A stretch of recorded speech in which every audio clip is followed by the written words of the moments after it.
jamais vu, Dieu que nul œil d'un humain n'a jamais vu, nulle pensée jamais conçue, nulle parole ne peut te dire, quel mot te dit pour te mesurer.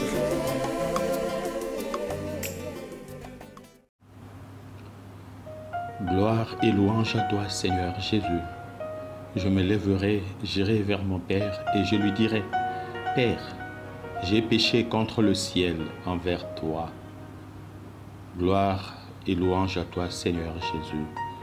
Le Seigneur soit avec vous. Évangile de Jésus-Christ selon saint Luc.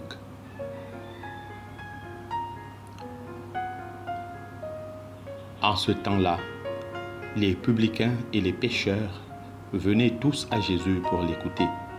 Les pharisiens et les scribes récriminaient contre lui. Cet homme fait bon accueil aux pécheurs et il mange avec eux. Alors Jésus leur dit cette parabole.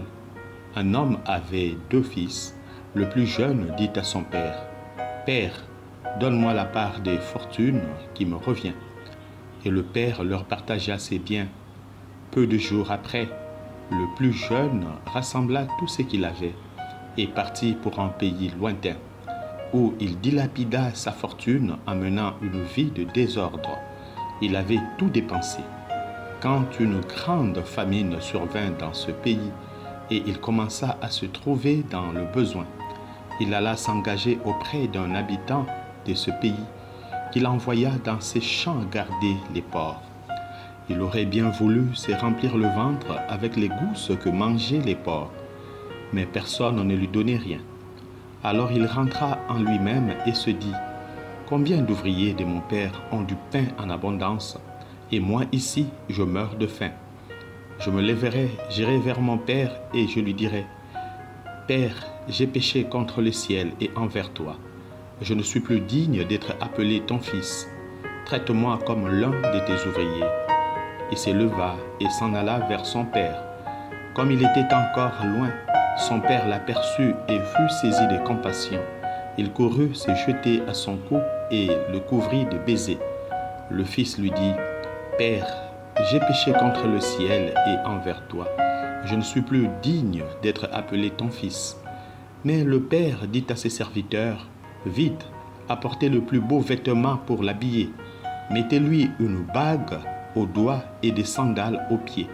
Allez chercher le veau gras, tuez-le. Mangeons et festoyons, car mon fils que voilà était mort et il est revenu à la vie. Il était perdu et il est retrouvé. » Et ils commencèrent à festoyer. Or le fils aîné était au champ. Quand il revint et fut près de la maison, il entendit la musique et les danses. Appelant un des serviteurs, il s'informa de ce qui s'est passé. Celui-ci répondit, « Ton frère est arrivé et ton père a tué le veau gras, parce qu'il a retrouvé ton frère en bonne santé. » Alors le fils aîné se mit en colère. Il refusait d'entrer. Son père sortit le supplier, mais il répliqua à son père, « Il y a tant d'années que je suis à ton service sans avoir jamais transgressé tes ordres. Et jamais tu m'as donné un chevreau pour festoyer avec mes amis. Mais quand ton fils, que voilà, est revenu, après avoir dévoré ton bien avec des prostituées, tu as fait tuer pour lui le veau gras. » Le père répondit, « Toi, mon enfant, tu es toujours avec moi, et tout ce qui est à moi est à toi. Il fallait festoyer et se réjouir, car ton frère que voilà était mort, et il est revenu à la vie. Il était perdu et il est retrouvé. » Acclamons la parole de Dieu.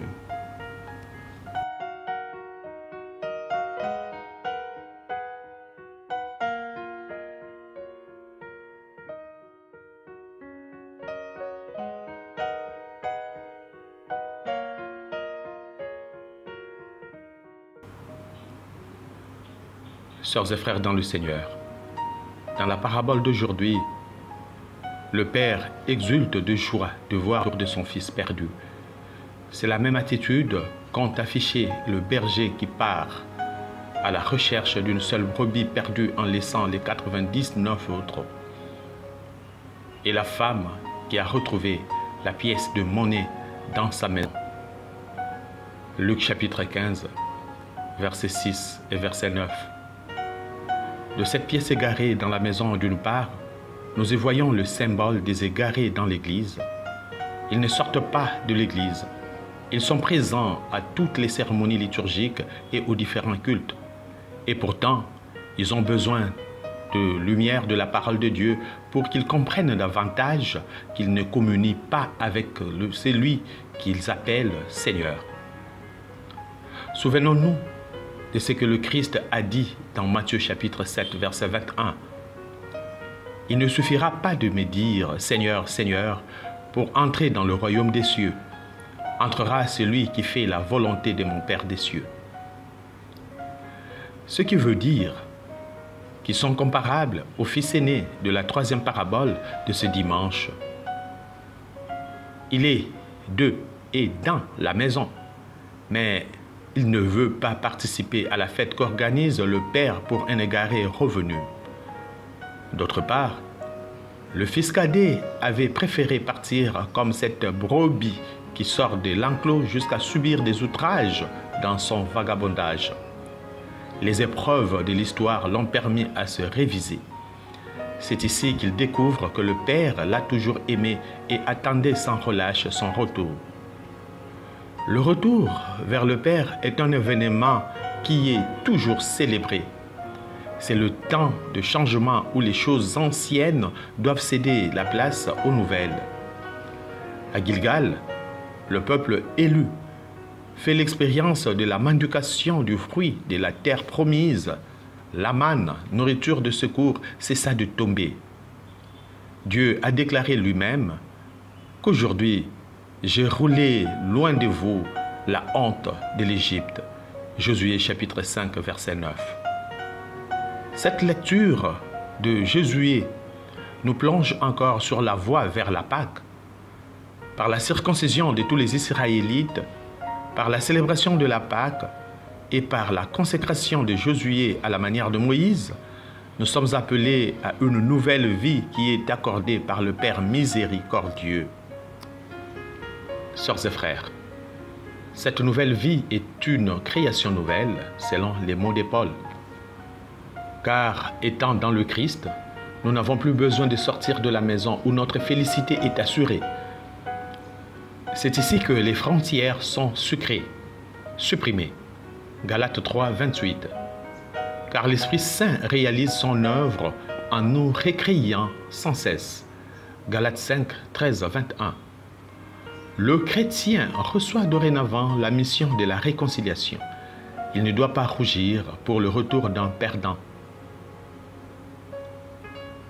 Le chrétien reçoit dorénavant la mission de la réconciliation. Il ne doit pas rougir pour le retour d'un perdu. Il doit œuvrer comme son Père miséricordieux à ramener à Jésus les égarés internes, fils aîné, et externes, fils cadet. Car c'est nous les ambassadeurs du Christ. Ne nous réjouissons pas contre ceux qui tombent ou qui sont faibles que nous. La meilleure façon de compatir comme le Père dans l'égarement des autres, c'est de se mettre à la place de leur honte. Il y a toujours une dimension de peine dans le cœur d'un égaré.